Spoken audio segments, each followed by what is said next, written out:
সমূহ ৰাইজলৈ নমস্কাৰ।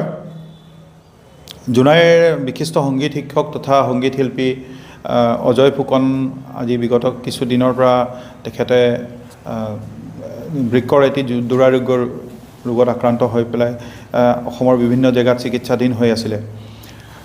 যদিও তেওঁ ইয়াত আমাৰ কোনো সুফল লাভ নকৰিলে, সেইবাবে লগ বন্ধুৰে কিছু সাহায্য গ্ৰহণ কৰি তেওঁ বহিৰাজ্যলৈ উন্নত চিকিৎসাৰ বাবে আজি তেওঁ ৰাওনা হৈছেগৈ। আৰু আমি আজি এই প্ৰেছ মিটৰ দ্বাৰা সমূহ জোনাইবাসী ৰাইজক তেখেতসকলক আমি আহ্বান জনাওঁ যাতে তেখেতসকলে অজয়ক কিঞ্চিত হ'লেও তেখেতে আশীৰ্বাদ দিয়ে আৰু যত সম্ভৱ নিজৰ ক্ষমতা অনুযায়ী আৰ্থিক সাহায্য প্ৰদান কৰে।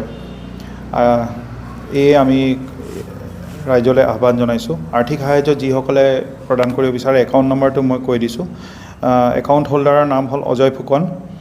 Account number 331234524111।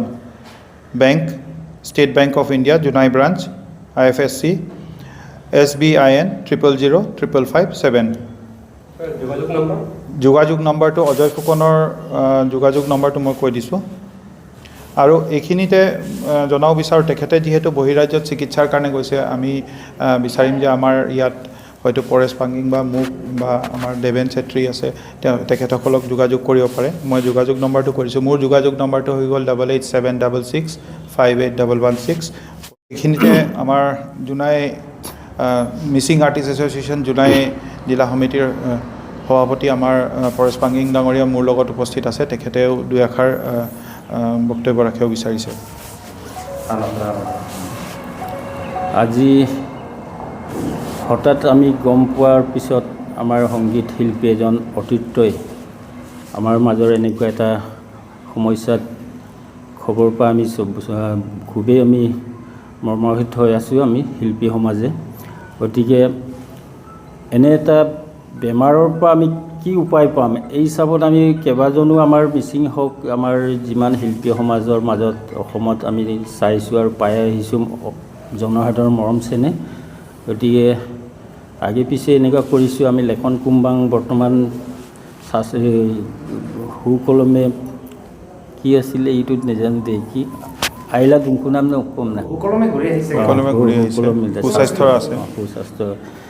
ঠিক তেনেদৰে আমি আশা কৰিছোঁ আৰোগ্য লাভ কৰিছে আমাৰ লেখন কুম্বাং।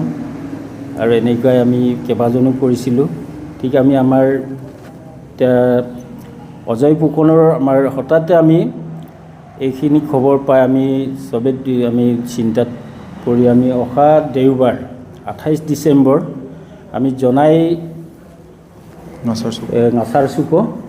নাচাৰ চুকতে আমি দেওবাৰ দিনটো ৰাতিপুৱা 10টা বজাৰ পৰা যিমানখিনিলৈ আমি পাৰোঁ আমি ধেমাজি আৰু জোনাইৰ যিমান শিল্পী আছে আমাৰ বাদ্যযন্ত্ৰ আৰু সংগীত শিল্পী গীতিকাৰ সুৰাকাৰ আৰু ফিল্ম জগতৰ আমি কেইবাজনো আমি উপস্থিত হ'ম। গীত পৰিৱেশনৰ যোগেদি আমি ৰাইজৰ ওচৰত আমি ৰজৰ এটা সিদ্ধান্ত লৈছোঁ।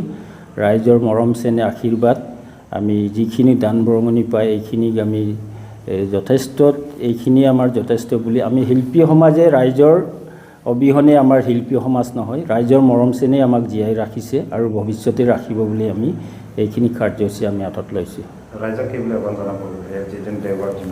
ৰাইজক আমি আপোনালোকৰ মিডিয়াৰ যোগেদি সংবাদ মেলৰ যোগেদি আমি এইটোৱে আহ্বান জনাইছোঁ, দেওবাৰ দিনটোত সকলোৱে আহক। আমি গীতৰ শৰাই আগবঢ়াম অজয় ফুকনৰ আৰোগ্য কামনাৰ্থে। দান বৰঙণি যোনে যেনেকৈ পাৰে আমাক আৰ্থিকভাৱে আগবঢ়াবলৈ আমি ৰাইজক আহ্বান জনাইছোঁ।